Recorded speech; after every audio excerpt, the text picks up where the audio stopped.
Welcome to the unfiltered world of brutal truths. Today, we delve into a topic that has stirred many conversations. Does size matter to women, particularly those in their 20s?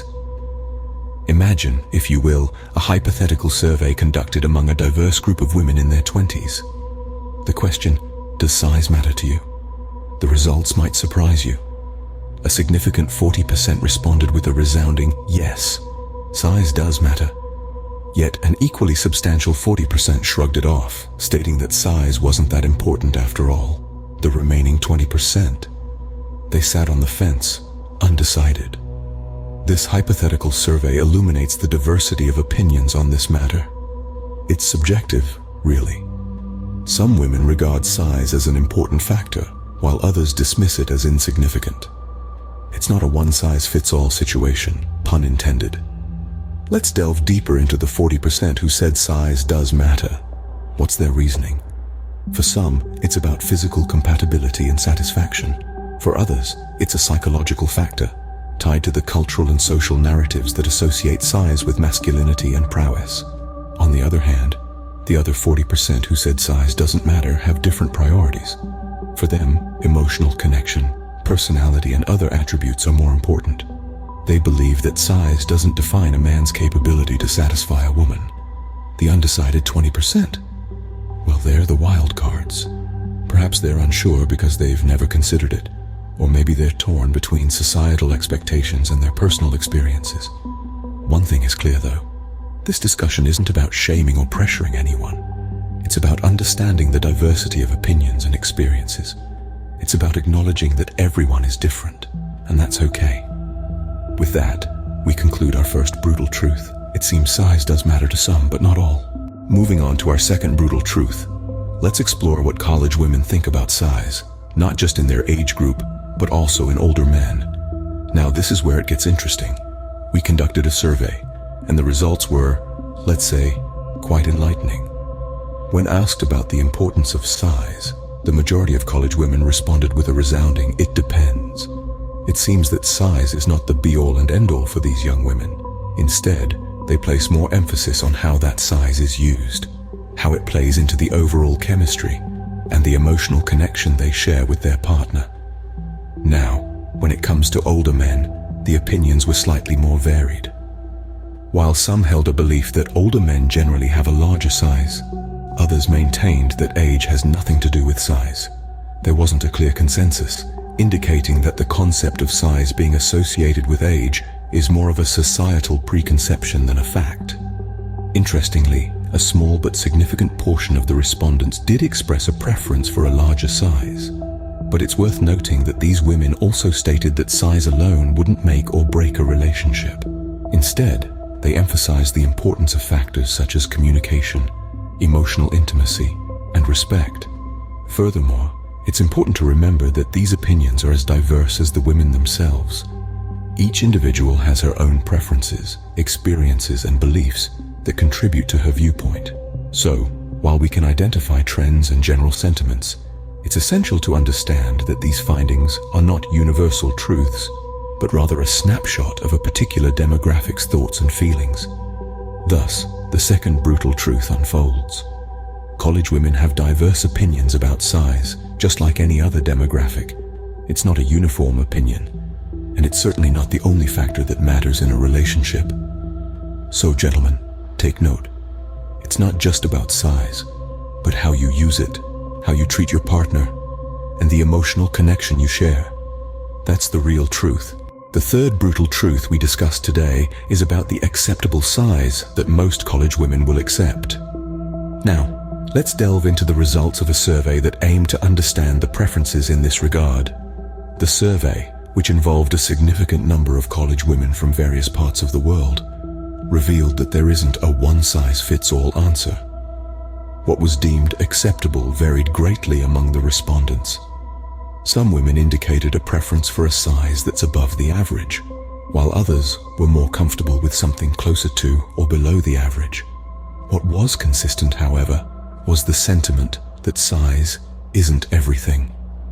The majority of respondents made it clear that other aspects such as the emotional connection, respect, and communication were far more significant. Now, it's important to remember that this is a subjective matter.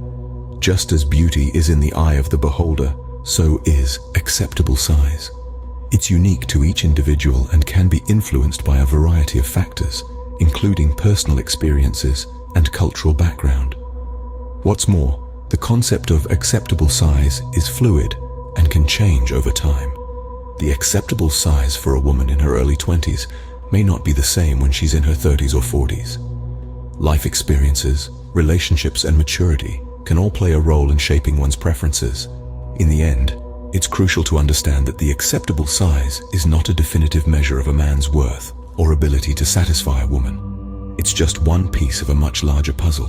What matters more is how a man treats a woman, how he makes her feel, and how well they connect on an emotional and intellectual level. So to sum up, the acceptable size is not a fixed concept. It varies from woman to woman and can change over time. It's also not the be-all and end-all. There are many other factors that play a more significant role in a woman's satisfaction. So, the third brutal truth is out there.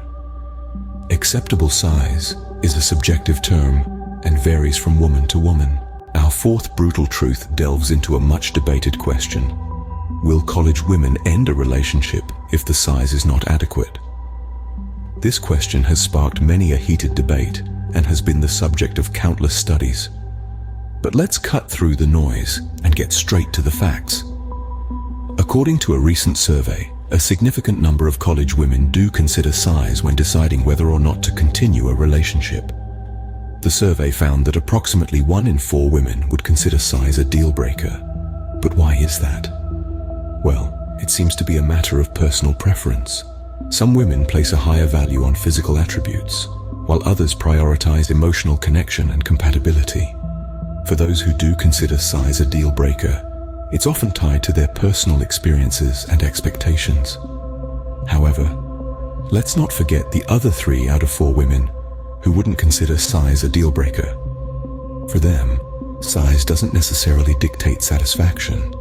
They believe that a good relationship is built on mutual respect, understanding, and emotional intimacy, a connection that transcends physical attributes. Interestingly, the survey also revealed a shift in attitudes as women age. It seems that as women get older, they tend to place less importance on size. This could be because they have more relationship experience, and therefore a broader perspective on what truly makes a relationship successful. And let's not forget, every person is unique. What one person finds important in a relationship, another might not. It's all about finding someone who aligns with your values and expectations. As we conclude, let's remember that these are general trends and not hard and fast rules. There are always exceptions to every rule, and most importantly, communication is key. If size is a concern, it's essential to have open and honest discussions with your partner. And there we have it, the fourth brutal truth. Size can be a deal breaker for some, but not for all. As we wrap up our discussion on these brutal truths, let's summarize the main takeaways. We've journeyed through the complex landscape of perceptions, expectations, and realities around the issue of size as it matters to women, specifically those in their 20s and in college. In Scene 1, we delved into the brutal truths about size. We discovered that there are 5 main points that stand out. Some women do place importance on size, while others don't. It's a spectrum of preferences, and it's essential to remember this diversity. Scene 2 took us into the minds of college women. We found that, like their older counterparts, their views on size vary greatly. Some college women place a significant emphasis on size when considering a partner, while others prioritize other attributes such as personality, compatibility, and emotional connection. In Scene 3, we attempted to define an acceptable size. However, we quickly learned that this concept is subjective and varies from person to person. What one woman may deem acceptable, another might not. It's a deeply personal preference that is influenced by numerous factors, including past experiences, societal norms, and individual comfort levels. Scene 4 presented a potentially harsh reality, that size can sometimes be a deal breaker in relationships. Some women might choose to end a relationship if they find the size inadequate. But again, it's crucial to note that this is not a universal truth and varies greatly among individuals. In conclusion, these brutal truths are based on a hypothetical survey and do not represent the views of all women. The issue of size is a sensitive one, and views on it are highly subjective. Each woman has her own unique set of preferences, shaped by her own experiences, beliefs, and values. And with that, we close our discussion on these brutal truths. Remember, everyone's views are different, and that's what makes us all unique.